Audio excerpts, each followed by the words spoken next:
कोई बात नहीं माता जी, इन काव्यों को आपको सिखाएंगी शुद्ध कैसे पढ़ना है, क्योंकि शुद्ध नहीं पढ़ोगे तो बड़ा मामला गड़बड़। पूरा संसार जानता है, हर जैन श्रावक जानता है कि असाध्य बीमारियों को ठीक करने के लिए 45वां काव्य होता है। कई लोग तो 45वें काव्य को 48 बार या पूरे 108 बार भी पढ़ते हैं, फिर भी वो लाभ नहीं होता जो होना चाहिए। क्यों? क्योंकि कहीं ना कहीं कोई ना कोई अशुद्धि रह जाती है। और कौन सी अशुद्धि हो रही है आप थोड़ा सा ध्यान से समझो। हम जब आपको 45वां काव्य पढ़ाएंगे तब पूरे विस्तार से बताएंगे, अभी संक्षिप्त में समझिएगा। 45वां काव्य क्या है? उद्भूत भीषण जलोदर भार भुग्ना सोच्याम दशा मुपगताश्वित जीविताशा त्वदपादे पंकज रजो मृत दिग्ध देहा मर्त्या भवन्ति मकर ध्वज तुल्य रूपा। तीसरी पंक्ति बड़ा गड़बड़ मामला है, उसमें थोड़ा सा इसे साफ कर दीजिएगा, बताते हैं।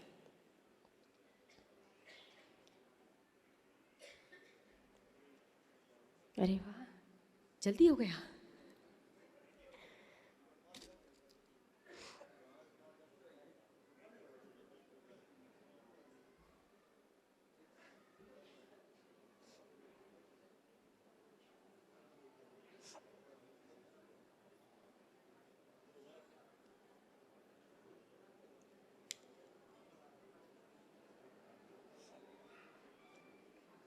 देखिए थोड़ा सा ध्यान से व्हाइट बोर्ड पर देखिए, आपकी मानसिकता क्या है? रेफ जो है वो रा की ही है। इसे आप क्या पढ़ते इस पूरे शब्द को? अमृत। क्या पढ़ा? और ऊपर करें, बाद में देख लेना। क्या पढ़ा? अमृत। अच्छा देखो, रेफ 3 प्रकार की। पहली, किसी भी अक्षर में आड़ी लाइन। दूसरी, किसी भी अक्षर के ऊपर घुमा करके। तीसरी, किसी भी अक्षर के नीचे घुमा करके। अब तीनों रेफ अलग अलग होती हैं। कैसे अलग अलग हैं? किसी भी अक्षर के नीचे यदि आड़ी लाइन है तो इसका अर्थ होता है कि अक्षर आधा और रा पूरा है। ये रेफ किसकी है? पूरे र की, पूरे रा की। क आधा है और र पूरा है। किसी भी अक्षर में ऊपर घुमा कर के जो रेफ होती है उसका अर्थ है कि अक्षर पूरा है और जो ये रेफ है ये आधे रा की है। मतलब कॉन्सेप्ट क्लियर करके चलो। यदि आधा रा होगा तो अक्षर के ऊपर चला जाएगा, और पूरा र होगा और अक्षर आधा। यदि अक्षर भी पूरा है और रा भी पूरा है तो रा कहीं नहीं जाएगा, लेकिन अक्षर आधा है रा पूरा है तो ऐसे आड़ी लाइन लग करके नीचे। अब जो नीचे घुमा करके रेफ है ना, ये रा की नहीं होती है, ये होती है ऋषि की। किसकी? ऋषि की। और ऋषि शब्द बनता है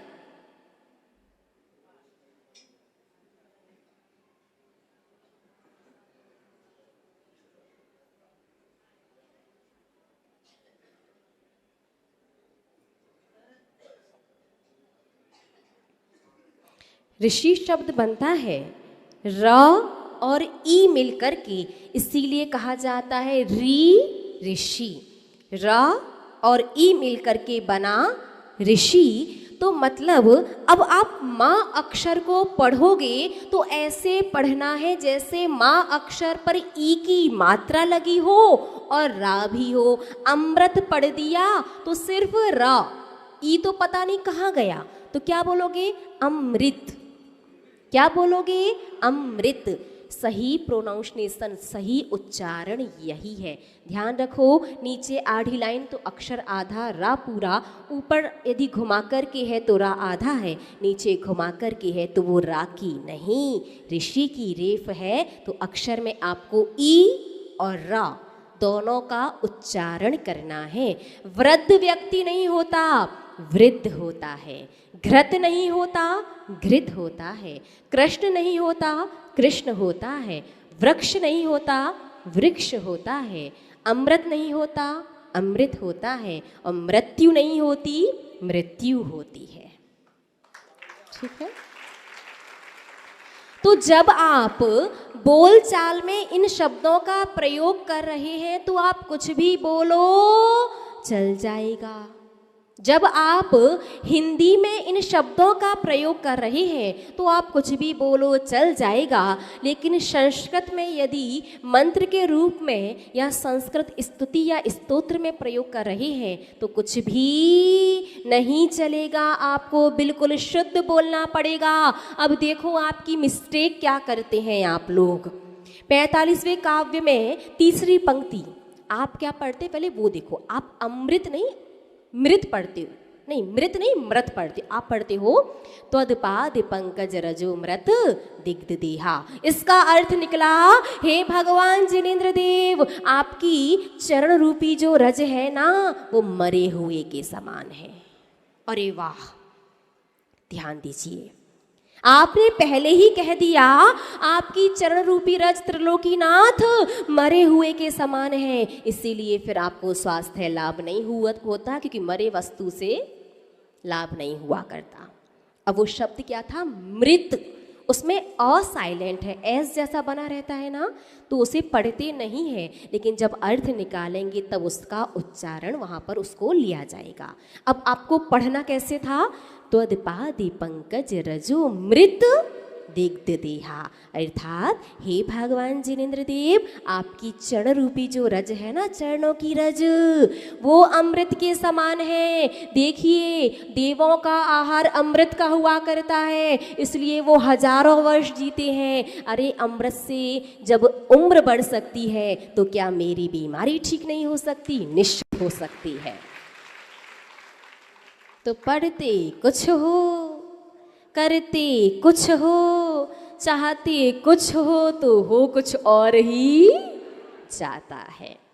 मिस्टेक अभी इजीली समझ में आई ना? तो सोचो पूरे भक्तांबर जी का तो भगवान क्या क्या किया होगा, कैसा कैसा। अरे समय बहुत हो चुका है, तो अपन को मुख्यतः से अपन 8 काव्यों को समझेंगे, लेकिन यदि आपके पास समय है, आपकी अनुकूलता है, तो आपको पूरा भक्तांबर स्तोत्र पढ़ना है। अब एक प्रश्न हमारे सामने आ जाता है कि पूरे भक्तांबर स्तोत्र में इन्हीं 8 काव्यों को क्यों पढ़ना है? तो आज समय पूरा हो चुका है। इस प्रश्न का आंसर कौन लेकर के आएगा? ऐसा तो नहीं है माता जी, प्रश्न भी आप ही पूछो,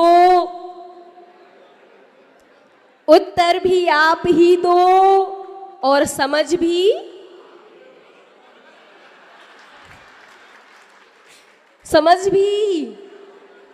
अरे भैया कम से कम आंसर हम दे रहे तो समझ तो आप लोग ना। चलेगा तो प्रयास कीजिएगा, यदि आप आंसर लेकर के आ पाएँ तो आंसर लेकर के आइएगा, और बाई चांस नहीं आ पाए तो टेंशन मत करना। माता जी तो ठीक है। जय बोलिए परम श्रद्धेय आदरणीय आरिका श्री सौम्य नंदिनी माता जी की। परम पूज्य 105 आरिका सुयोग्य नंदिनी माता जी की जय। आरिका संघ की जय।